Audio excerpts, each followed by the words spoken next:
A Web Rádio Fraternidade apresenta Ana Tereza Camasmi, no primeiro Congresso Espírita Virtual, evento online com a apresentação do tema Esperança, Força, Coragem e Fé. Nós venceremos.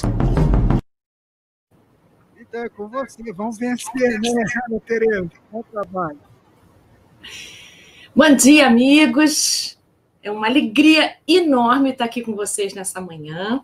E é um desafio, né? Cedinho a gente se encontrar para conversar. Hoje nós vamos conversar. E eu estava aqui me preparando para começar e me lembrando como é que eu cheguei no céu, né? No céu, que foi em 2017 a primeira participação, com uma alegria grande, um medo danado de não dar certo, de não fazer direito, porque em 2017 eu estava substituindo a Sandra Borba, e eu estava também me recuperando de um momento difícil da minha vida, e foi realmente um divisor de águas para mim participar daquele evento tão amoroso, e eu estava aqui me lembrando daquele espaço, um esforço muito grande que o Rubens e a Divina fizeram, junto com uma equipe grande, para que pudéssemos estar naquele espaço. As cadeiras de plástico, aquelas cadeiras branquinhas, um espaço grande, aberto, não era um auditório tão bonito e tal, mas tinha uma coisa maravilhosa, assim, tinha muita gente e tinha amor, muito amor. Tinha um prazer enorme de estarmos juntos, estávamos todos unidos por uma coisa em comum, que é a doutrina de Jesus no nosso coração. Eu não os conhecia muito bem, conhecia pouca gente, e de repente eu me senti fazendo parte de uma enorme comunidade amorosa. Então, os eventos espíritas que têm essa qualidade do amor expresso, né, do amor claro, do amor que fica transparente, ele traz uma nutrição para as nossas almas que nenhuma outra condição nos oferece. Então, assim, eu tenho com muito carinho essa recordação do céu que eu participei em 2017. Então, de lá para cá, a gente já tem feito esse evento em lugares muito bonitos, com mais conforto, cresceu esse evento. E hoje a gente está aqui num outro formato, que é um formato virtual, cada um na sua casa. Nós não temos a possibilidade de ter aquele abraço físico, mas nós sabemos, como espíritas que somos, que podemos abraçar todos nós de uma outra maneira, que é pela vibração. E eu sinto aqui na minha casa, sinto vindo aqui do vídeo a vibração de todos vocês. Espero que vocês também possam sentir as minhas vibrações, né? De saudade, de amor, de carinho, de amizade, né? Para a gente conversar sobre essa doutrina que é consoladora, que é orientadora, que é luz para o caminho da gente, né?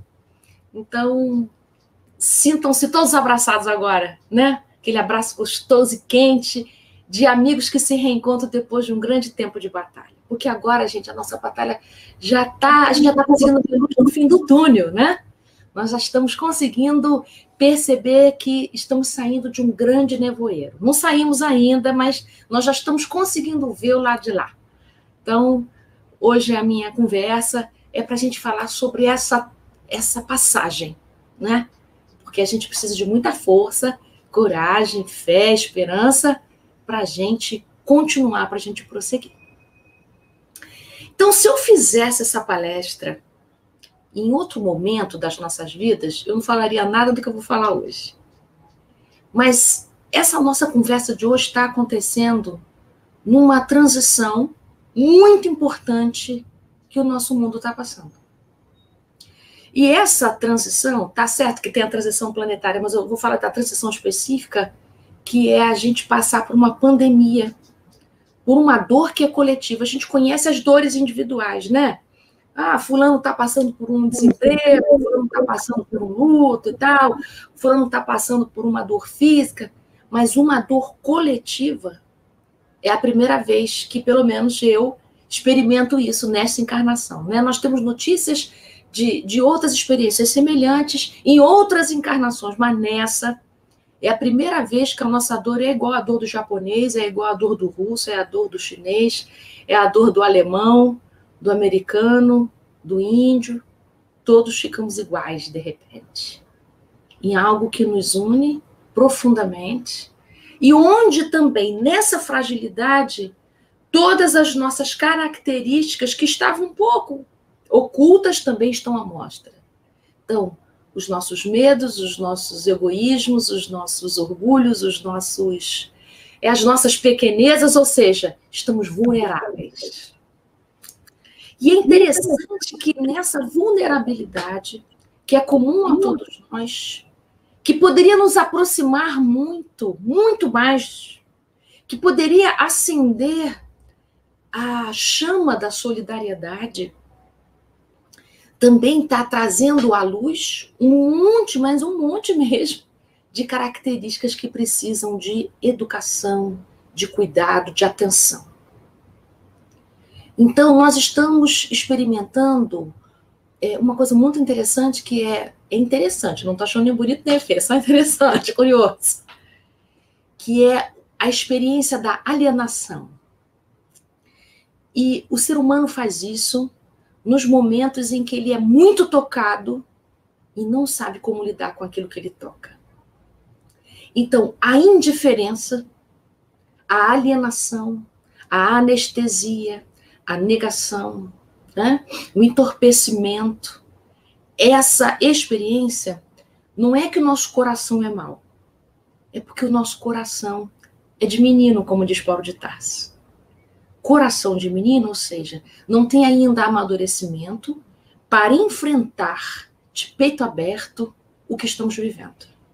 Então, alienar-se, ocultar-se, ficar indiferente, é uma defesa conhecida nossa diante de tempestades. Então, hoje, meu convite é para a gente sair dessa indiferença, que nos faz muito mal. Nós estamos diante de 215 mil mortes. E mais um tanto. Eu peguei esse número aí durante essa semana. 215 mil mortes. Nós não podemos atravessar 215 mil mortes no nosso país como se fosse algo banal. Experimentar isso e não chorar e não se entristecer, eu não estou dizendo desanimar, mas não sentir é uma estratégia mental que não nos ajuda a progredir. Então, a gente precisa passar por uma coisa importante que Jesus nos alertou no Sermão da Montanha. Quando ele diz, bem-aventurados os aflitos, porque serão consolados, ele está se comunicando, ele está dando esse recado para os enlutados, que é a tradução mais original para aflitos. E a palavra, o termo bem-aventurados, pode ser traduzido como felizes, mas também pode ser traduzido como prossigam, sigam em frente, que vocês possam avançar, caminhem. Né? São traduções, às vezes, advinda do grego, às vezes do hebraico. Eu vou juntar as duas porque eu não sou estudante dessas línguas, então eu estou aqui pegando carona no que eu já li. Então, o que é importante nessa frase de Jesus é a gente precisa de um tempo de enlutamento para depois a gente conseguir prosseguir. Agora, se a gente não passa pelo enlutamento, se a gente não se permite ser tocado pelas experiências, nós não conseguimos dar o passo seguinte, que é o passo do crescimento. Todas as plantas, os vegetais, têm um momento de escuridão, não é? Uma semente tem um tempo de escuridão dentro da terra. Esse momento de escuridão, que é um momento muito fértil, que é um momento de bastante nutrição que uma semente recebe, é um momento crucial para que depois ela possa emergir da terra e florescer intensamente.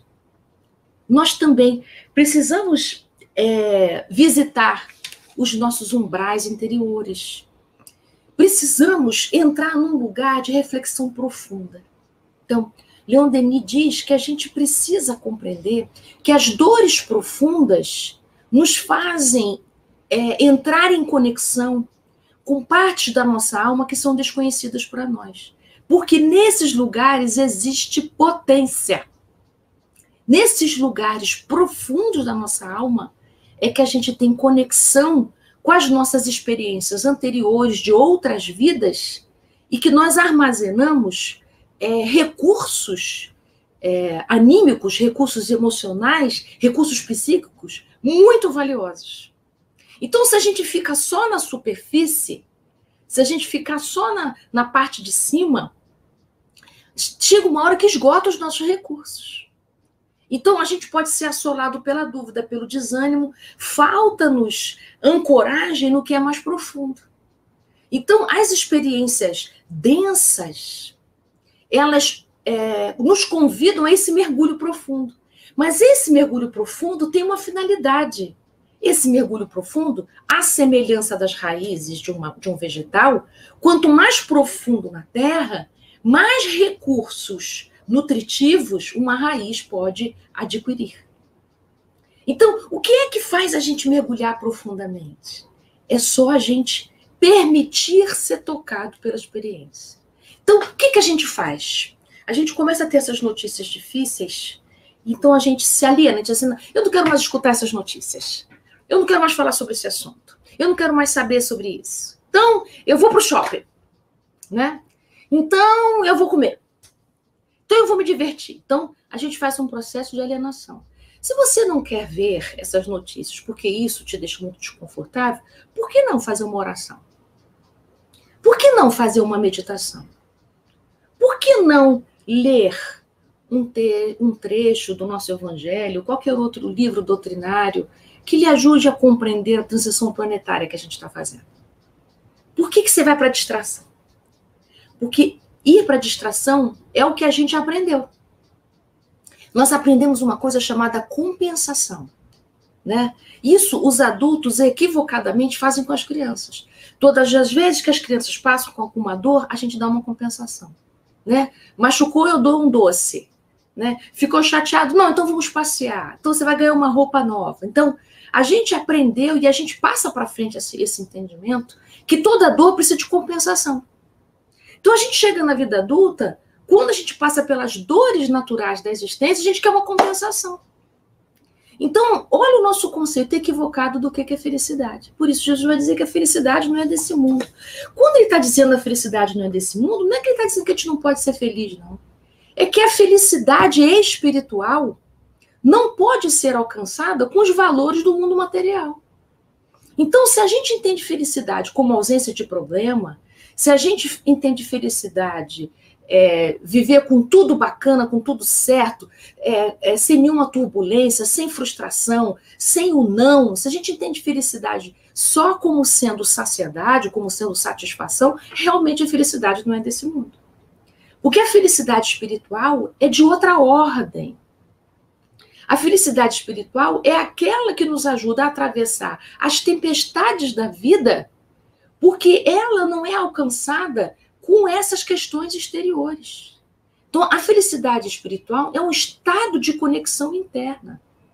É um estado de pacificação que se apoia na fé, na confiança de que está tudo certo do jeito que está. É uma neblina que a gente precisa atravessar. Que enquanto não clareia, não quer dizer que eu não posso ficar bem. Eu posso ficar bem, mesmo em tempos difíceis. Uma outra coisa é eu ficar distraído. Distraído não é bem. Eu posso ficar bem e chorar. Eu posso ficar bem e, junto desse bem, entristecer. Eu não preciso ficar mal porque estou triste. A gente parece que entende esses sentimentos como antagônicos. Então, nós podemos passar esse momento é um momento de luto, gente. O que é luto, né? Luto é uma travessia que toda a alma humana passa em alguma circunstância da sua vida. Nós, nesse momento, estamos tendo uma experiência especial, que é um luto coletivo. E o luto tem uma característica interessante. Ele tem uma parcela dele que é individual, porque é uma dor minha, mas ele precisa ser experienciado junto com os outros. Por isso que a gente tem esses rituais, sabe? De enterro, velório, não sei o quê. Porque o luto também é momento de celebração, sabe? Por que celebração? Vamos imaginar, né? Nós que somos espíritas sabemos que estamos desencarnando estão sendo desencarnados agora em massa uma grande quantidade de espíritos que estão sendo acolhidos no mundo espiritual, que é a nossa pátria verdadeira. Então, há culturas que entendem a morte como algo, uma passagem para algo muito melhor, porque a vida espiritual é o verdadeiro lugar, é voltar para casa. Mas tudo bem que a gente ainda não consegue olhar isso com alegria, né? Mas a gente pode pensar, hoje são meus familiares que estão indo, amanhã não serei eu. Todos nós vamos desencarnar. Então, celebrar também a vida daqueles que ficam. Então, a gente celebra o esforço daquele que viveu entre nós e agora volta para casa. Então, a gente celebra, né? Vai em paz, meu irmão. Daqui a um tempo a gente se encontra, né? Até breve. E enquanto isso, enquanto eu estiver aqui, eu honro a sua vida, eu celebro a sua vida, eu homenageio você, fazendo coisas muito boas, enquanto eu posso fazer, porque daqui a um tempo eu também já não vou poder mais operar aqui no mundo material. E eu também vou, e outros ficarão. E assim é feita a nossa existência de chegadas e partidas. Então, esse momento de enlutamento, em que a gente chora tanto sofrimento, tantas mortes difíceis, você precisa reservar um tempo para sentir isso. Sabe por quê, gente? Porque nós estamos sentindo de um jeito ou de outro.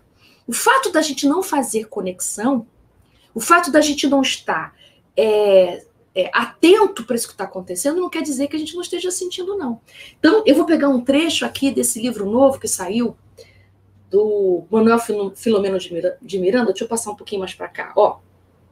Olha só que frase interessante que ele vai dizer para a gente aqui. É que a gente ainda não tem hábito de pensar isso, né? É no capítulo 2, olha que interessante. Ele diz assim: quando os seres humanos compreenderem que o mundo é feito de ressonâncias, os seus pensamentos e condutas obedecerão a diferente critério seletivo. Então, olha só, o mundo é feito de ressonâncias. Então, o fato de eu desligar a televisão, de eu não ler o jornal, de eu não querer saber o que está acontecendo em Manaus, o fato de eu não querer saber dessas notícias não quer dizer que eu não esteja sentindo. Nós todos estamos sentindo a atmosfera densa. Nós todos estamos sentindo a atmosfera do medo, a atmosfera da desconfiança, a atmosfera da desorientação. Então, o que a gente precisa fazer? Se a gente continuar alienado, eu estou sendo atingido por isso desprotegidamente. Agora, se eu estiver atento ao que está acontecendo, assim, eita, a atmosfera é densa, então eu vou cuidar de mim nesse momento, né? Em vez de eu ficar distraído na desproteção, eu preciso me conectar com isso, não para ficar arrasado. Eu preciso me conectar com isso para poder saber o que fazer. Então, o Espiritismo fala para a gente que nós não temos condição de cuidar do que a gente não conhece. Então, a gente precisa compreender o que está acontecendo com o nosso mundo, o que está acontecendo com a gente, né? Nunca estivemos tão à mostra, tão pelados, né? Nunca estivemos tão expostos às nossas precariedades. Às precariedades políticas, às precariedades emocionais, às precariedades de organização. Quantas precariedades estão expostas? É claro que isso nos assusta, porque isso dá uma impressão de que, nossa, não tem jeito. Não, não, não. Isso é uma transição. É importante que esteja exposto, senão a gente não cuida. Aquilo que está escondido, como é que a gente pode educar, cuidar e transformar? A gente precisa de que as feridas estejam expostas para a gente se dedicar ao cuidado. Agora, na alienação não dá. Então, a gente precisa de conexão, ligação, contato. Em momento de tanto isolamento, olha que coisa, que paradoxo. No momento de tanta separação de corpos, de contato, de famílias, de pessoas, é o momento que a gente mais precisa de conexão. Que conexão eu estou me referindo? Conexão espiritual. Conexão comigo mesmo, conexão com o outro, conexão com Deus. Conexão, ligação, contato, aproximação, atenção. E para que ter tanta atenção? Para a gente conseguir cuidar. Não há possibilidade de eu cuidar de olho fechado. Eu preciso abrir os olhos. Então, quando a gente faz conexão com o que está nos acontecendo, nós podemos fazer uma coisa. O luto é uma travessia necessária para cada um de nós. Então, a gente precisa poder chorar. Chorar mesmo, de verdade. Chorar. Entristecer-se por tantas mortes. Não porque, nossa, a gente pode pensar assim, não, mas essas 215 mil pessoas, já era esperado que essas pessoas falecessem, que essas pessoas voltassem para o mundo espiritual. Sim, mas isso não me emociona? Mas isso não me toca? Né? Que morrêssemos dessa maneira? Que morrêssemos sem ar? Isso não te toca? Isso não te entristece? Nós somos gente. Então, o luto nos lembra que somos humanos. E na tonalidade da tristeza, a gente pode se encontrar e poder dizer, puxa, meu irmão, né? Que bom que você está voltando para o mundo espiritual, mas eu sinto a sua falta. Uma parte de você está aqui comigo no meu coração, né? Você mora no meu coração para sempre. Eu vou sentir saudade dos nossos encontros, vou sentir saudade de te ligar, de te ver, de te abraçar. Então, a gente precisa de um momento disso, da gente poder se despedir, porque a morte dos outros nos retira da ilusão da durabilidade eterna. Nada aqui no mundo material tem durabilidade eterna. Tudo aqui é impermanente, gente. Só que a gente esquece disso toda hora. Nós somos impermanentes também. Quando é que a gente vai desencarnar? Né? Eu me lembro uns anos atrás que eu encontrei com o síndico do meu prédio de manhã, ele estava indo para a farmácia, eu estava indo para a padaria, dei um tchau para ele, de tarde ele faleceu. E eu não podia imaginar que ele ia falecer. Né? Então, assim, todas as pessoas com as quais a gente convive pode não estar daqui a algum momento. E o que eu faço desse tempo, do enquanto, do durante? Como é que eu estou aproveitando essa possibilidade de encontro? Então, não é à toa que Jesus diz para a gente reconciliar enquanto é dia, enquanto estás a caminho, enquanto nós temos chance de poder nos retificar, é hora, é momento. Na alienação, na distração, eu não consigo retificar coisa alguma. Então, é momento de conexão para que a gente possa aprofundar nossas raízes. Então, esse momento tem trazido para a gente uma coisa muito, muito, muito vigorosa, que é o que é essencial nas nossas vidas? O que é essencial na sua vida, na minha? Ontem mesmo eu estava pensando, há roupas no meu armário que eu não visto há um ano. Já cheguei à conclusão que 80% do meu armário não é essencial. Porque eu estou vivendo há um ano com alguma meia dúzia de roupa. Essas são as essenciais.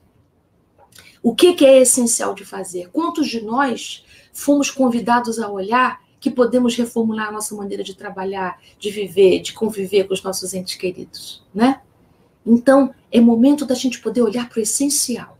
É momento de alta conexão, não de alienação. Alta conexão. Para que a gente possa saber cuidar de nós de um jeito melhor, de um jeito mais crescido.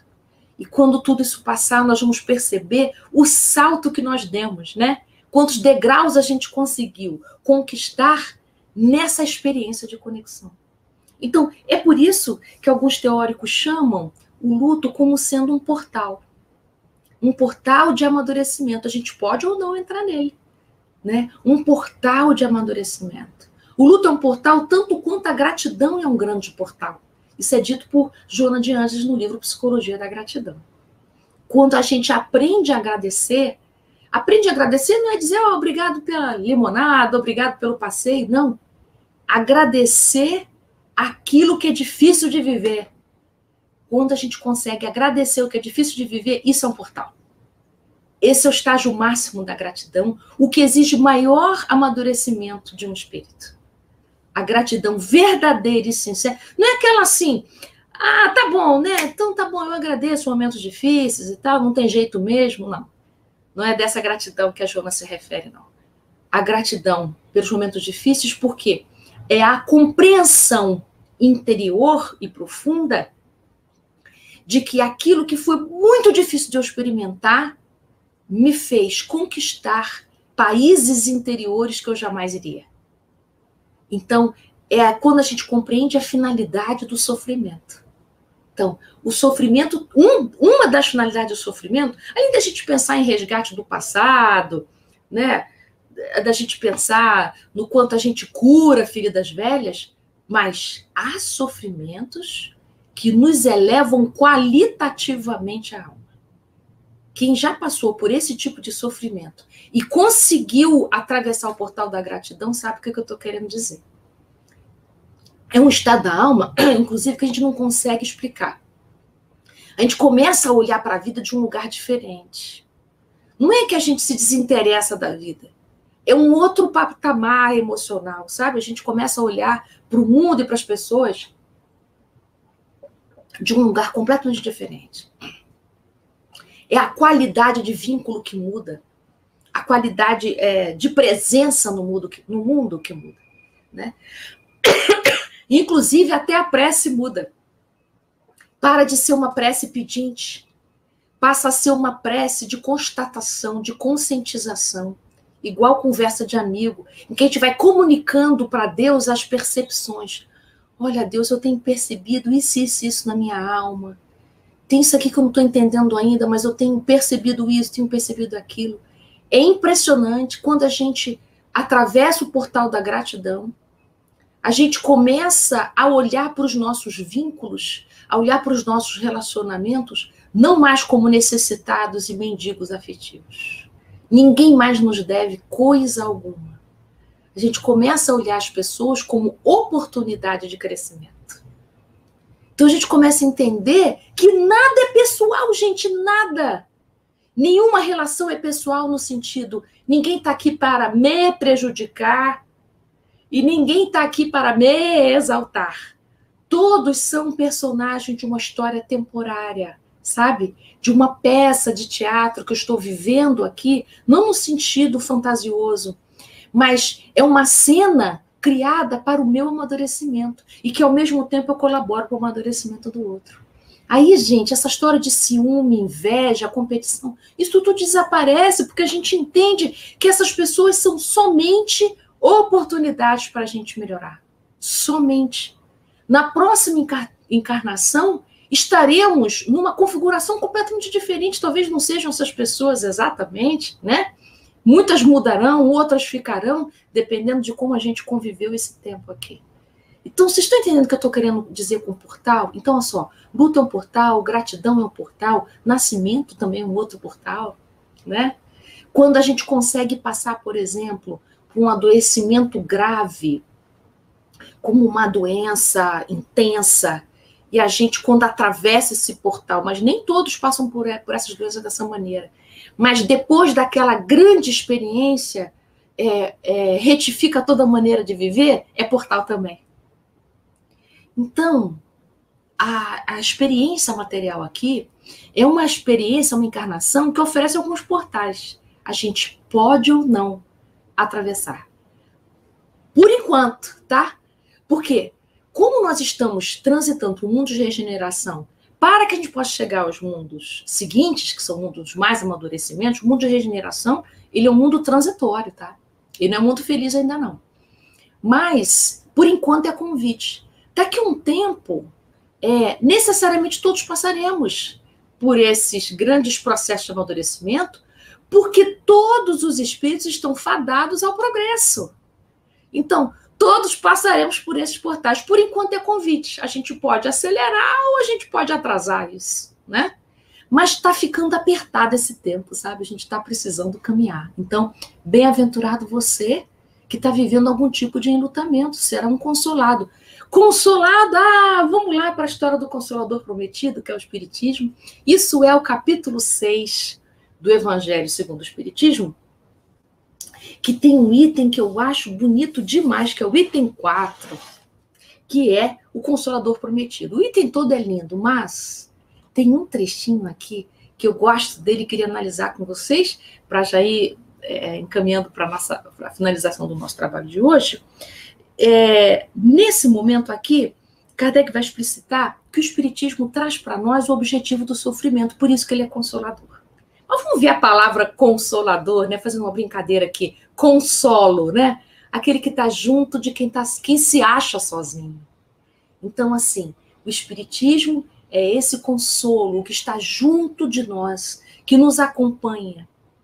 Então, aqui no iniciozinho desse item 4, ele diz assim, que o Espiritismo vem para relembrar o que Jesus trouxe, por isso que é chamado de cristianismo redivivo, mas o Espiritismo vem também para dizer o que ainda não tinha sido possível ser dito, né?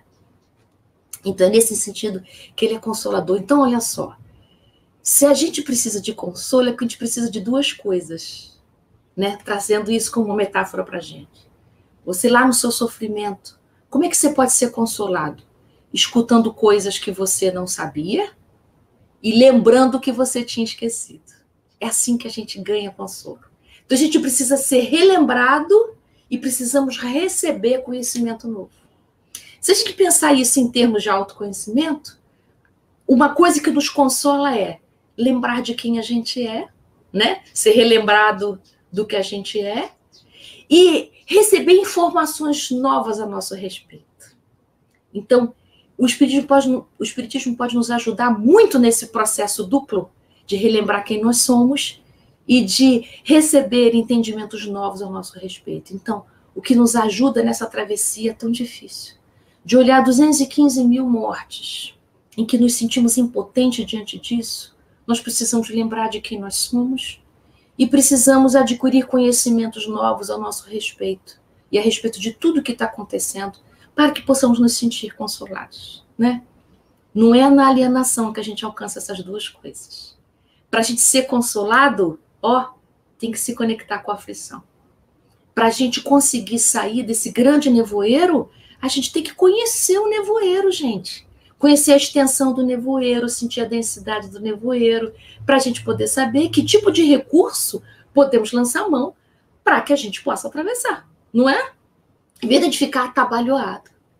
Então, olha só que bacana. Então, essas duas coisas, lembrar o que Jesus trouxe e adquirir conhecimentos novos. Então, o Espiritismo tem essas duas funções. Então, trazendo para a sua experiência pessoal, lembrar de quem você é. Sou um espírito reencarnante, numa experiência transitória, com a finalidade de desenvolvimento moral e de auxiliar o desenvolvimento moral dos demais.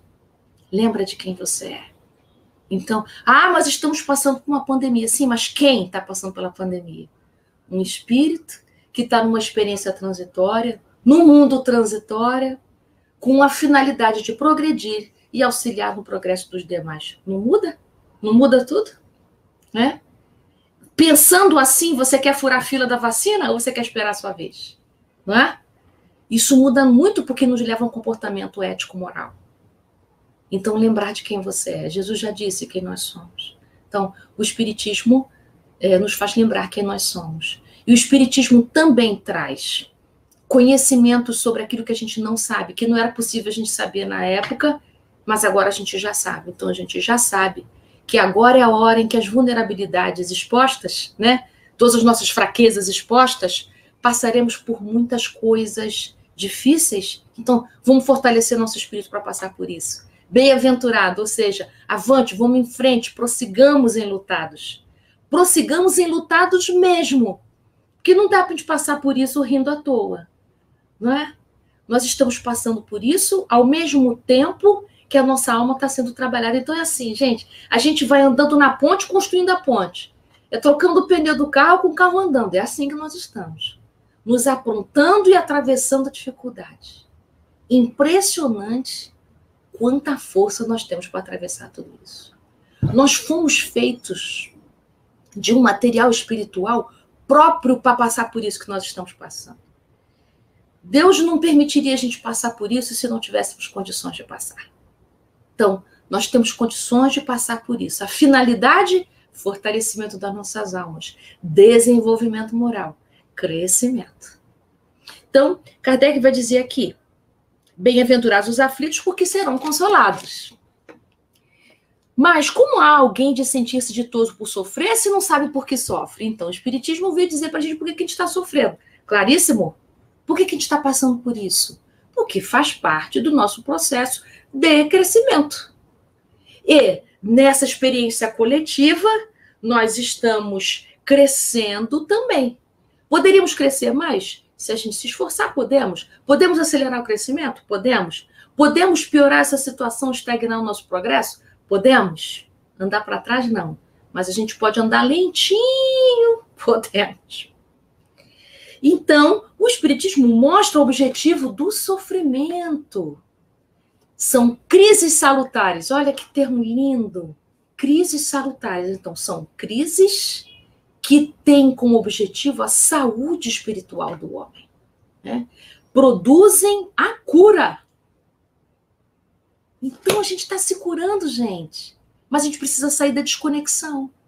Porque a gente gasta energia para manter esse sofrimento escondido. Se a gente fazer de conta que nada disso está acontecendo, e a gente vai para os restaurantes e bares sem máscara, né, aglomerando, não está acontecendo nada, se a gente continuar nessa alienação, isso não nos auxilia a dar o próximo passo, né? Então, quando a gente respeita combinados, respeita o combinado do isolamento, de usar máscara, a gente tem esse comportamento ético, né? Em que o outro faz parte do eu, o outro não é separado de mim, o que acontece com o outro me impacta, porque o mundo é feito de ressonâncias, está aqui no livro do Manuel Filomeno de Miranda.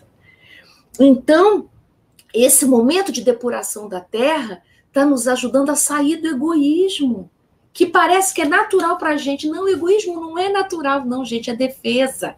Nesse estágio evolutivo da gente, já foi natural, tá? No mundo primitivo, no início da gente, o egoísmo é natural para a sobrevivência. Agora já é defesa, já é vício moral. Então, eu pensar só em mim e o outro eu não me importo, como se o que acontece com o outro não me tocasse. Toca sim. É você que está fazendo de conta que não toca, você que está anestesiado disso. Tudo nos toca, tudo. Nós somos permeáveis a tudo que acontece no mundo. Cada fraqueza que acontece nas instâncias superiores nos toca. Cada sofrimento nas instâncias mais miseráveis do nosso planeta nos toca também. Nós somos reencarnantes. Amanhã é você que é o indígena lá do meio da floresta. Amanhã é você que é o chinês. Amanhã é você que vai estar no alto posto político. Nós somos os mesmos, gente. A gente só troca de lugar, de encarnação em encarnação. O outro sou eu sou o outro também. Então, quando eu posso me conectar com isso profundamente, não é aqui, profundamente, eu sinto a falta do outro. A vida do outro me importa sim. Aquele que fica caído na rua, que não come, aquele que não tem um teto para dormir, que passa frio, calor, que não tem água nesse calor de 40 graus do Rio de Janeiro, a vida dele importa para mim. Por isso que o luto é necessário. Porque o luto mostra a importância das vidas. As vidas não são supérfluas. As vidas são enlutáveis. A minha vida é enlutável. A sua vida é enlutável. Só pode ser enlutável uma vida que importa. Uma vida que faz falta. Uma vida que faz a diferença. Então, nós precisamos sentir tudo que está acontecendo com a gente, não para a gente sucumbir, mas para que a gente possa agir. Agir no cuidado, no autocuidado e no cuidado com o outro. Então, continua aqui Kardec. Olha que beleza.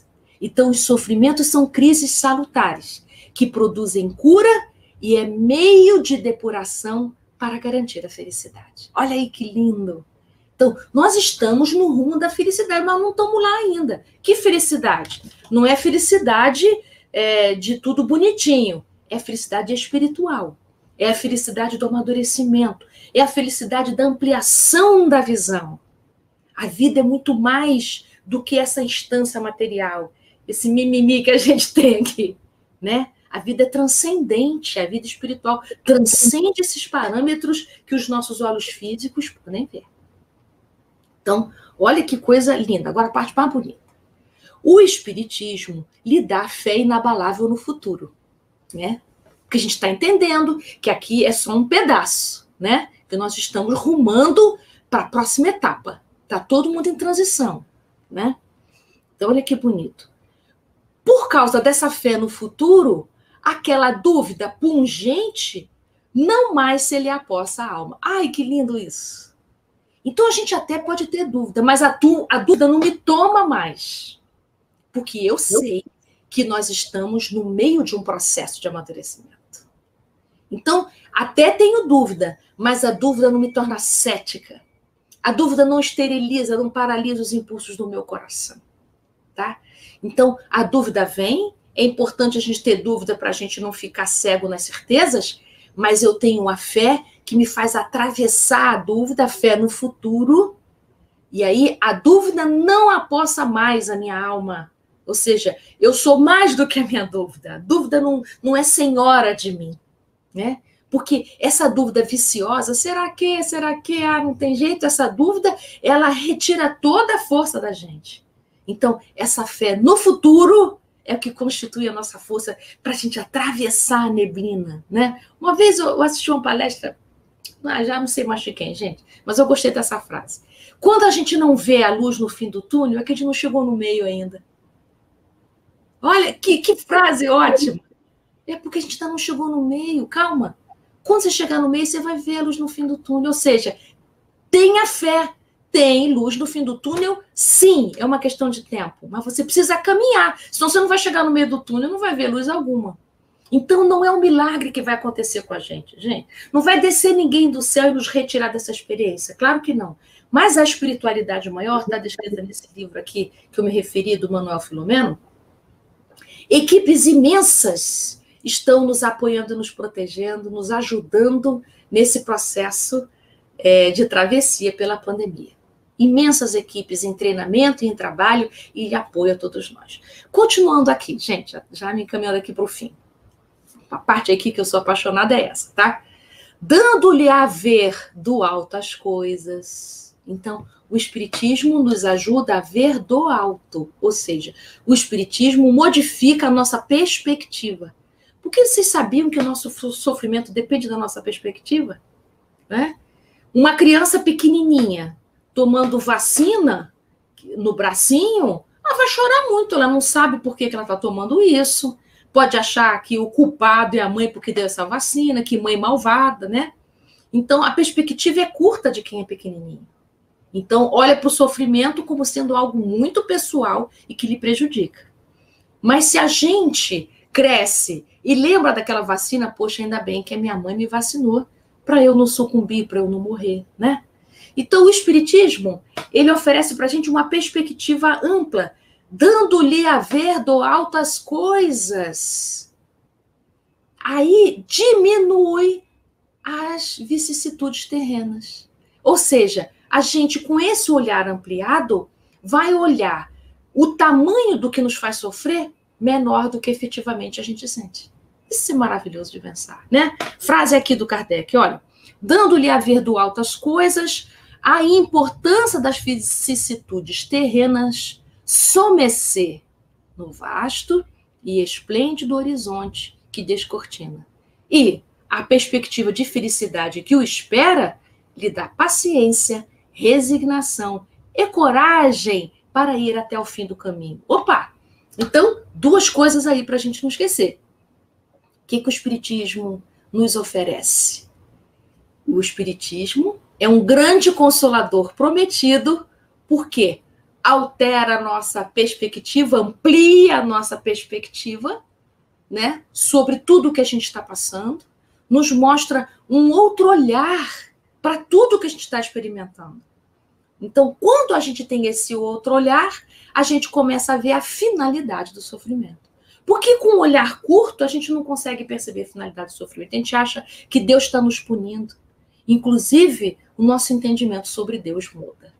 Então, a gente para de entender Deus como Papai Noel, que tem que atender os nossos caprichos, e começamos a entender Deus enquanto lei. Lei que protege, lei que ampara, lei que cria, lei que é misericordiosa.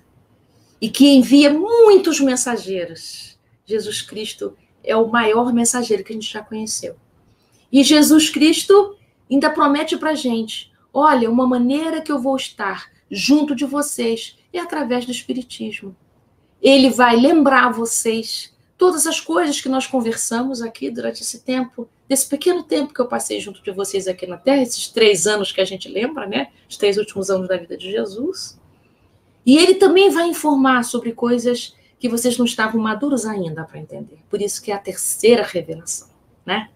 Então, a gente precisa ver nessa visão mais alta das coisas, e a gente vai perceber que todas as nossas dores são redimensionadas.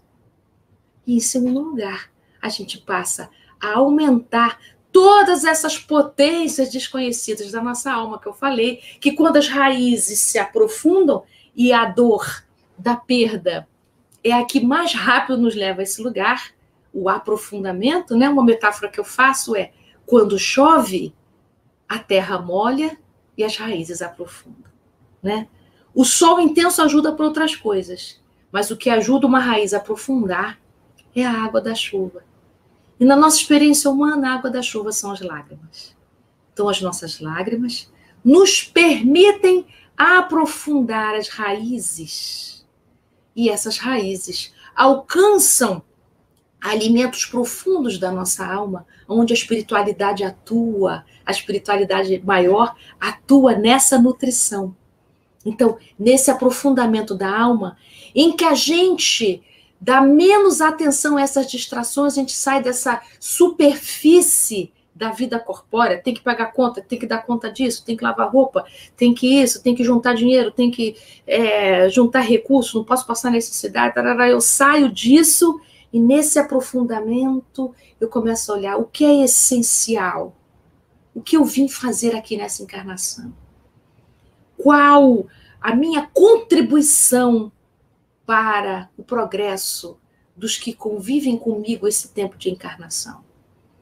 Qual é o passo, qual é a renúncia necessária que eu preciso fazer para poder aproveitar melhor esse tempo de reencarnação que eu ainda tenho. E nesse aprofundamento é que eu vou encontrar força, coragem e fé para poder, depois desse mergulho profundo, voltar para a convivência com todos aqui, e nessa esperança, né, do futuro, que Kardec está dizendo aqui, essa fé inabalável no futuro, nos faz compreender que só há possibilidade de uma árvore oferecer frutos doces se ela tem bem ancorada e profundamente, e em ligação com outras raízes, né, nessa terra que nos nutre, que a gente pode entender que é a terra, esse mundo que a gente vive, que é a terra dos corações humanos, do nosso coração e do coração dos outros, né? Que é a terra espiritual que a gente habita, como espíritos que somos. É isso, meus amigos. Espero que vocês tenham se sentido aqui estimulados a sentir mais profundamente esse momento tão importante que a gente está passando. Muito obrigado, Rubens, obrigado, Divina, e vamos continuar. Vamos, Ana, que legal, viu? Olha, assim, eu fui me emocionando aqui com a sua fala, porque eu falei, nossa, que bacana, né? Ana, eu queria mostrar um negócio aqui, não, deixa eu ver se eu consigo mostrar, porque a gente vai aproveitar e já dizer para o pessoal, deixa eu ver se eu consigo fazer aqui, porque é tanta tela, né, Rubens? Tá aqui. Vamos, tá vendo aí, ó? Essa obra, que lindo! uma obra linda e maravilhosa, né? Ah, que lindo! Muito obrigada! Que lindeza! Muito obrigada! Ótimo. Você acessando a livraria, a loja da radiofraternidade.com.br, você vai poder ter acesso a esse lindo trabalho da Ana, né? Ô, Ana, eu tô achando que você já vai ter que escrever a segunda edição dela já, né? Ah, já está acontecendo! Já está acontecendo! Vai rolar, vai rolar! Eu acho que esse livro aí vai ter edições e edições, viu? Que lindo, que lindo! Muito obrigada! Ana, você mostrou pra gente também um livro do Divaldo. Você tá com ele fácil aí? Estou! Mostra ele pra mim aí. A Divina vai dar um recado. Fala aí, Divina, um recado que você recebeu internamente aqui agora. Então, gente, olha, essa obra do Divaldo, No Rumo do Mundo de Regeneração, ele também vai estar à disposição para a gente, na nossa livraria virtual. E a partir do dia 29, ele vai também poder ser entregue para você, assim como as outras obras que você adquirir, né? Porque nós vamos entregar no dia 29/1. Então, você pode adquirir esse livro também do Divaldo. Então, você adquire da Ana Tereza. Ó, eu sugiro que você adquira de presente. porque é lindo mesmo. Você dá de presente. Sabe aquela pessoa que está passando por uma dificuldade, por um probleminha? Vem cá, meu amigo, fica aqui, esse aqui é de presente, ó. Ah, que lindo. Olha, esse livro do Divaldo, gente, o Manuel Filomeno de Miranda, ele é como uma história, ele não é um livro teórico, é uma história, né? Então, assim, ele está contando o que está acontecendo no mundo espiritual durante esse nosso processo. Fala da Covid-19, está falando de tudo isso. Então, eu acho delicioso de ler, muito bom. Então, tem 2 livros que você está nos assistindo, está nos ouvindo, você vai fazer um favor de comprar para você, se não comprou. E se você comprou, você compra e dá de presente, que é o livro da Ana Teresa e o livro do Divaldo. Então, você já pode comprar, né? E depois você vai receber em casa com muita tranquilidade, porque vale a pena. Gente, então vamos dar sequência ao nosso trabalho, ao primeiro Céu Virtual, nesse seu segundo dia, nesse momento que a gente fala com a Ana Teresa, ela abordando o tema para a gente, né? Sobre a esperança, sobre a necessidade da gente vencer, né? Esperança, força, coragem, fé, nós venceremos. E a Divina já está com uma pergunta já engatilhada para fazer para você, Ana. Nossa, Ana, quantas perguntas, minha amiga. É mesmo? Que bom. Pensei que não ia ter, que todo mundo já estava. Não, tá ótimo, que bom, tá ótimo. São muitas perguntas e nós vamos começar com uma meia que pimenta aqui, ó. De um ouvinte que não se identificou, que pergunta: Ana, como lidar com aquelas pessoas ainda tão endurecidas que ferem, machucam e por mais que oremos por elas, tentamos ajudá-las, ainda nos testam muito? É com você. Então, essas pessoas difíceis são nossos mestres. É difícil a gente olhar isso, né? Eu demorei para entender isso, porque a vontade que a gente tem é ou de mudar a pessoa ou da gente se afastar. Mas se você olha essa convivência como sendo uma oportunidade de crescimento para você, numa reflexão honesta e sincera, pergunta para o seu coração assim: por que ela me incomoda tanto? Por que a dureza dela dói tanto no meu coração? Então, quando você vai visitando os seus países internos, você pode perceber assim: eu já fui assim, né? Em algum momento da minha vida. Alguma compreensão você vai ter a seu respeito. Então, quando você começar a acessar esse lugar, você vai começar a olhar para essa pessoa e entender que ela não é assim porque ela quer. Ela é assim porque dentro do ponto de vista dela, ser assim é certo. Assim como a gente acha que no nosso ponto de vista é certo ser como nós somos, mais sensíveis, mais amoráveis, ou seja o que for. Então, tanto quanto nós temos o direito de ser como nós somos, esse outro tem o direito de ser como ele é. E se ele realmente precisa amadurecer e modificar-se e tal, isso é uma questão entre ele e Deus. Então, o que eu posso? Se toda vez que eu me encontro me dói, o que eu posso?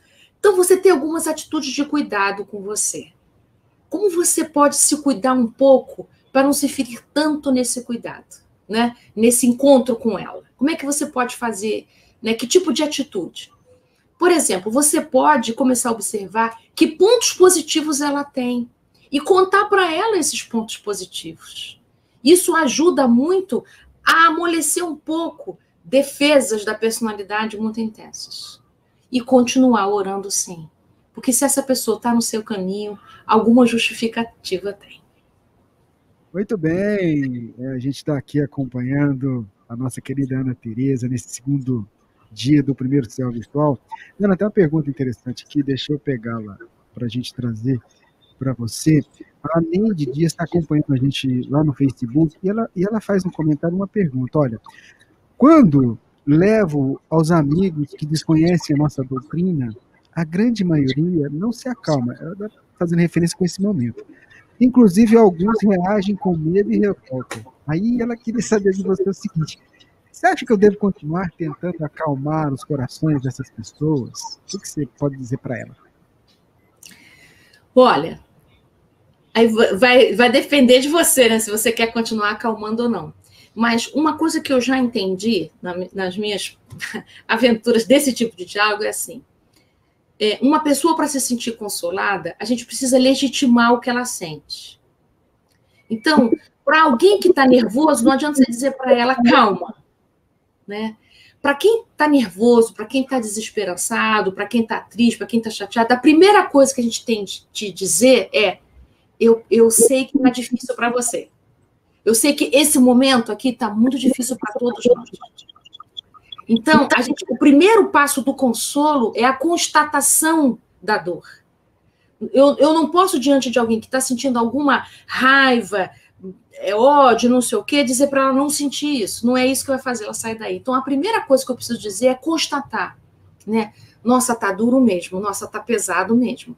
Nossa, isso tudo parece que não vai passar, é pesado. Mas, olha só, eu tenho lido sobre o espiritismo, eu tenho aprendido com os meus companheiros da Casa Espírita, isso aqui, e aí você oferece uma gota. Não faz palestra, sabe? Porque o outro não tem escuta para isso. Porque a raiva, gente, a revolta, cria uma nuvem em volta que deixa a gente surdo, deixa a gente cego. Então, primeira coisa é, concorda com a pessoa com o que ela está sentindo, porque ela está sentindo aquilo mesmo. Então, concorda com ela que está difícil demais. Está mesmo, está difícil para todos nós, né? Porém, olha só, eu queria só dizer uma pequena coisa que eu tenho percebido, né? E aí você vai oferecendo uma gotinha do teu conhecimento, uma gotinha do que você está percebendo. E se você percebeu que aquela gotinha não está sendo escutada, não está sendo ouvida, recua um pouquinho, escolhe outra gota que possa ajudar melhor naquele momento. E se nem essa outra gota der, então você silencia e faz uma prece silenciosa, né? Para esse seu companheiro, esse seu amigo, esse seu colega. E é assim. Não é a gente enfiando goela abaixo do outro as obras básicas que a gente vai convencer alguém. Muito bem, Ana. Vamos lá, Adriana está com outra perguntinha ali. Vamos lá, Adriana. A outra pergunta, Ana, foi feita pela Cristiana Prada, de Jaboticabal, São Paulo. Ela fala da preocupação dela com as crianças e jovens que, durante essa pandemia, estão muito envolvidos com os games na internet. O que fazer? Como lidar com essa situação, Ana? É verdade. Isso foi um sintoma e uma defesa muito comum que a gente está observando, porque essa ociosidade, né, que a gente não estava acostumado, né, ter as crianças em casa 24 horas, ter os jovens em casa 24 horas. E eu também fiquei pensando, né, eu acho que agora os pais estão vendo com mais clareza o quanto a convivência é importante. Mais importante do que conteúdo. Conteúdo é importante, acho que nossos filhos vão para a escola para aprender conteúdo, tá certo? Mas tem uma coisa muito mais importante do que a aprendizagem do conteúdo, né? Que é a convivência. Então, os nossos filhos estão sentindo falta da convivência e adoeceram pela falta de convivência. Para a gente não adoecer de Covid, a gente precisou se isolar, mas a gente teve um efeito colateral, que é o adoecimento da falta de convivência, né? Então, eles substituíram isso, ocuparam a mente com jogos eletrônicos, né? Os games que são extremamente absorventes, são distrações, são alienações. Então, os pais precisam de muita criatividade para convidar os jovens a ter outros tipos de interesses, né? Então, a saída que eu vejo é os responsáveis, pais, mães, tios, não sei, pensarem em atividades juntos, né? Vamos juntos preparar o almoço, vamos juntos jogar um jogo de tabuleiro, vamos juntos aqui assistir um programa de televisão, vamos juntos, então a saída é o junto. O que vocês podem fazer juntos? Não adianta você dizer para o seu filho para ele sair do computador e você não oferece nada, né? Não oferece nada à altura daquela captação, porque é impressionante como é que o vídeo e som é extremamente absorvente, né? Não só para as crianças não, viu, gente? Tem muito adulto viciado também. Então, a saída que eu entendo é a saída do junto. O que vocês podem fazer juntos? Oferece algo junto, porque eles estão carentes do junto. Estão carentes da convivência. Então, o que vocês podem junto? Mas não oferece um junto chato. Vai lá lavar a louça. Não. Um junto prazeroso também. Vamos preparar juntos isto, vamos fazer juntos aquilo, né? É uma sugestão. É verdade o que você está falando. Eu acabei de comentar aqui com a Divina, até fazer junto mesmo. Ana, aqui em casa a gente já aprendeu. Ih, que beleza! Faz junto. Dá uma escorregadinha, mas aí a gente recebe um puxão de orelha igual isso que você falou aí agora. Bacana isso, né? Olha só, gente, vamos aqui ter uma pergunta. Você até comentou sobre ela, mas talvez valha a pena a gente reforçar para quem está acompanhando a gente. A Valéria Mello, ela pergunta assim, Ana, o que fazer quando a gente respeita esse momento, né, atendendo as orientações daquelas pessoas que são responsáveis por dar as diretrizes de saúde, mas as outras pessoas não respeitam. E aí ela também pergunta, olha, já estava no planejamento reencarnatório dos que estão desencarnar pela Covid? Qual que é a sua opinião sobre isso? Ela botou 2 perguntas. Né? Isso. Uhum. Quanto ao planejamento reencarnatório, quem desencarnar por Covid, que não tenha sido por imprudência, que não tenha sido por desleixo, né? Que tenha sido um processo natural, decorrente e tal, precisava desencarnar, e aí a Covid foi o bonde que passou, tá? Poderia ter sido alguma outra coisa. Então, sim, uma grande parte das pessoas que desencarnaram agora iriam desencarnar mesmo, só que aí, vamos dizer assim, pegou esse bonde, essa carona. É diferente daqueles que passaram por e tiveram um procedimento muito inadequado, né, provocativo, né? E a primeira pergunta, Rubens, você pode o início da pergunta eu me esqueci.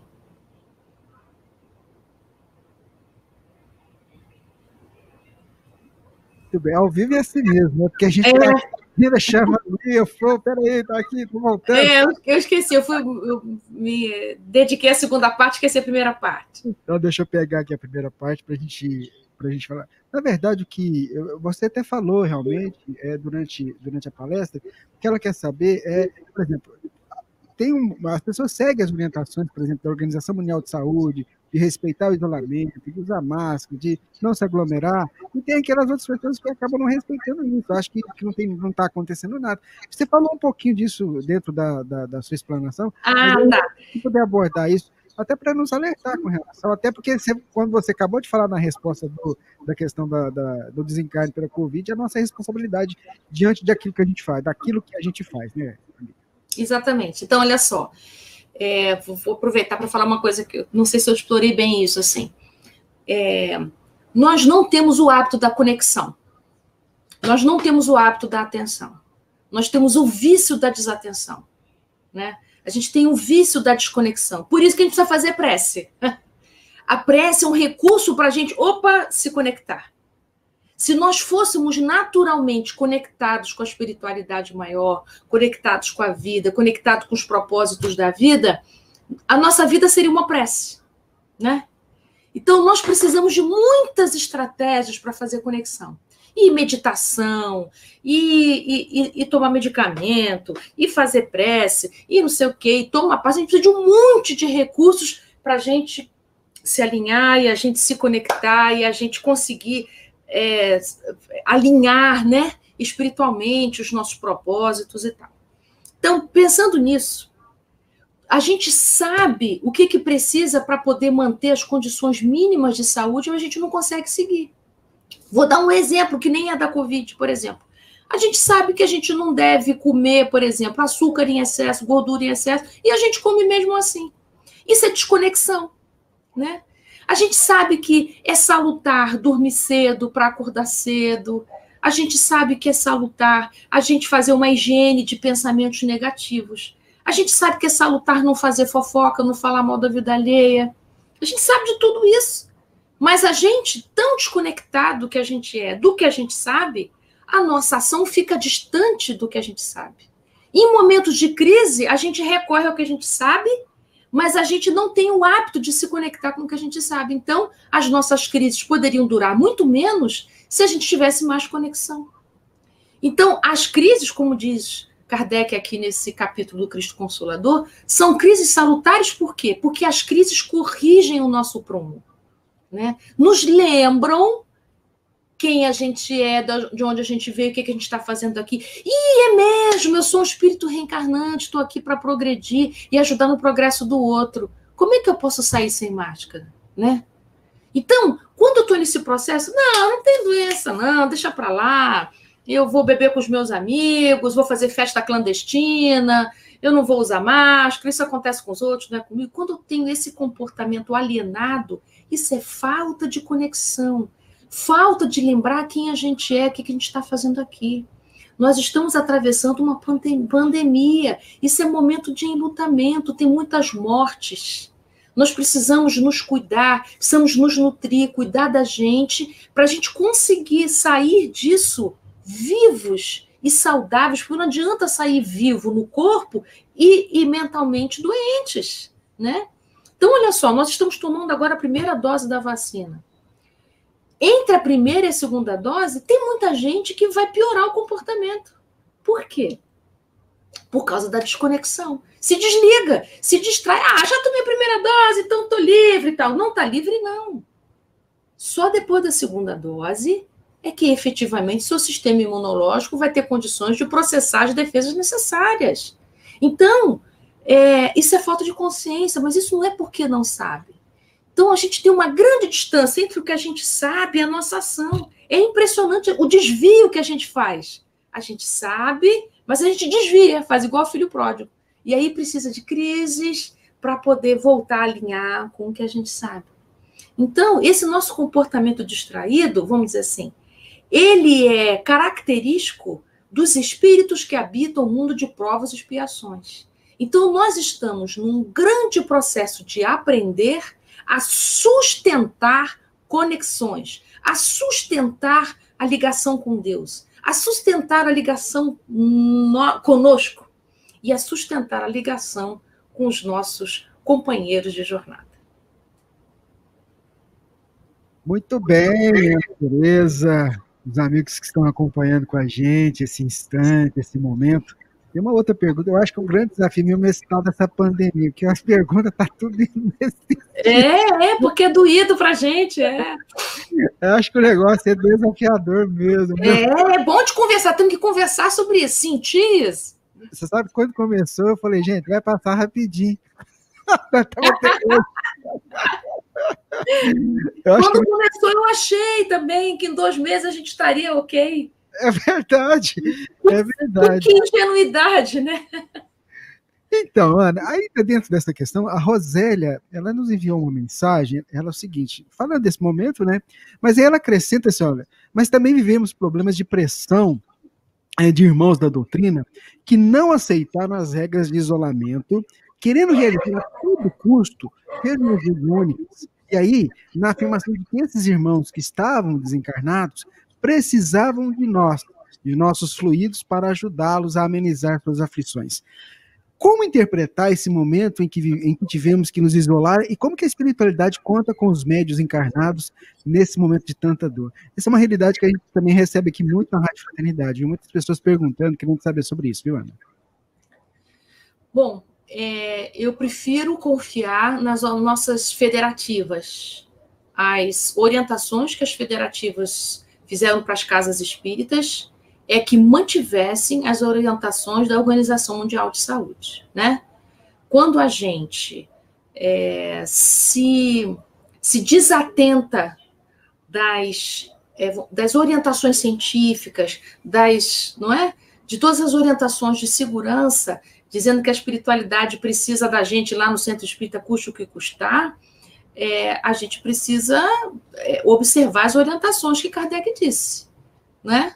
O Espiritismo não diz para a gente, se a ciência disser alguma coisa que seja contrária ao que está escrito aqui nesses livros, que a gente ficasse com a ciência. Então, assim, a gente precisa confiar nos saltos maravilhosos que a ciência no nosso século deu. Se a gente não confiar nisso, a gente pode entrar numa arrogância muito grande. Então, a espiritualidade maior tem muitos recursos, gente. Já que a gente não pode ir para a casa espírita para poder fazer reuniões mediúnicas, já que a gente não pode ir lá dar passes, que outros recursos a gente tem? Vamos colocar nossa criatividade a nosso favor, né? Vamos fazer reuniões virtuais, vamos telefonar, vamos fazer videochamada, vamos encontrar outros recursos. A espiritualidade está aqui para nos apoiar. Mas eu não acredito que a espiritualidade maior vai passar por cima das nossas descobertas científicas e arrogantemente nos convidar a ter comportamentos imprudentes. Muito bem, Ana. Ótima resposta. E eu queria ter um abraço que tem lá da Alemanha para você. A Marida está nos acompanhando. Ela é uma querida, ela sempre manda recados. Que beleza, Marilda. Um beijo para você. A gente está. Eu não vou falar todo mundo, porque se a gente for aqui, a Ana Tereza vai ficar o dia inteiro mandando beijo. Um beijo para todo mundo, então, que escreveu. Vamos para a última pergunta, que a gente está quase no tempo. Divina, faz aí. Ela veio de fora também, né, Divina? Veio de fora. E, gente, aí tem algumas perguntas, né, que vão ficar, infelizmente, momento, né, sem fazer, mas a gente vai ter outros momentos, né, Rubens? De repente, a gente passar essas perguntas para a Ana, né, Ana? Quem sabe? Pode passar. Passa por WhatsApp, por e-mail, estou por aqui. Então, tá bom. Então, a nossa última pergunta de hoje, ela veio lá do Reino Unido. E a pessoa perguntou o seguinte: como ajudar alguém que vive a solidão? Como a gente pode ajudar essa pessoa? Eu acho que a primeira coisa é você compreender que ela tem boas razões para ter escolhido isso. Às vezes são razões de outra encarnação. Tem feridas de convivência na sua alma. Decepções, frustrações. Há determinadas convivências tóxicas que nos traumatizam muito. Muitas vezes um espírito reencarna com muitos traumas familiares de outras existências. E a encarnação é um grande desafio. Reencarnar com aquela família é muito. Então, o isolamento, às vezes, é uma saída que esse espírito encontrou para aguentar, para sobreviver, para conseguir atravessar. Então, o nome disso é compaixão. Quando a gente pode compreender que, embora para nós não faça sentido, para o outro viver daquela maneira faz sentido para ele. Então, a gente precisa ler o mundo como tentar ler o mundo como aquela pessoa lê. Para ela, o isolamento é um modo possível de estar aqui na vida, né? Assim como eu digo para os familiares que infelizmente passaram pela experiência de um ente querido que se suicidou, que dá muita raiva, dá muita dor, dá muita saudade. E eu costumo dizer para essas pessoas, olha, essa pessoa, ela fez o que pôde para aguentar, é o que ela pôde aguentar. Ela aguentou até aqui, ela não aguentava mais. Você precisa olhar para o esforço dela. Em vez de você lamentar ela não ter conseguido aguentar mais, é preciso você olhar para o tempo que ela suportou ficar entre nós. Então, nós precisamos olhar para aquele que se isola como sendo, eu posso não saber, mas ele tem motivos profundos aos quais eu não tenho condição de entender para estar escolhendo o isolamento. Então, é uma pessoa que perdeu a confiança no mundo, que perdeu a confiança no outro. Quiçá, talvez, não tenha nem confiança em si, não sei. Então, quem vai se aproximar de alguém que está muito bem obrigado no isolamento, vou botar aspas porque não está bem, porque está morando na autossuficiência. Nenhum de nós é autossuficiente. Todos nós precisamos uns dos outros, todos. Até o isolamento do outro nos toca, não é? Então, a gente pode ir aos poucos, porque a pessoa tem que tecer de novo o laço da confiança. Então, eu preciso ir oferecendo elementos para essa pessoa para ela confiar em mim de novo. Em alguma existência ela perdeu a confiança no outro. O outro é visto como ameaça, como perigo.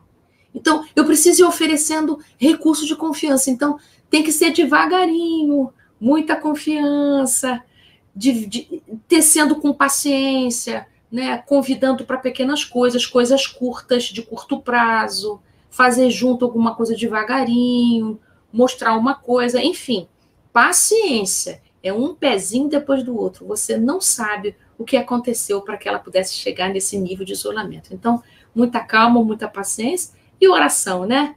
Vai pedindo na sua oração, Senhor, me ajuda a ajudar esse meu companheiro, né? Esse meu amigo, meu irmão, não sei, a tecer de novo os fios da confiança, né? Do amor entre irmãos, que é a fraternidade. Muito bem, Ana. Antes de você fazer um fechamento assim, a Divina tem um recadinho aqui para dar, Divina. Então, pessoal, é sobre as obras que vocês estão adquirindo aí na nossa livraria virtual. O nosso amigo Ricardo nos enviou o seguinte, que as obras que vocês estão adquirindo durante o evento, elas irão seguir, né?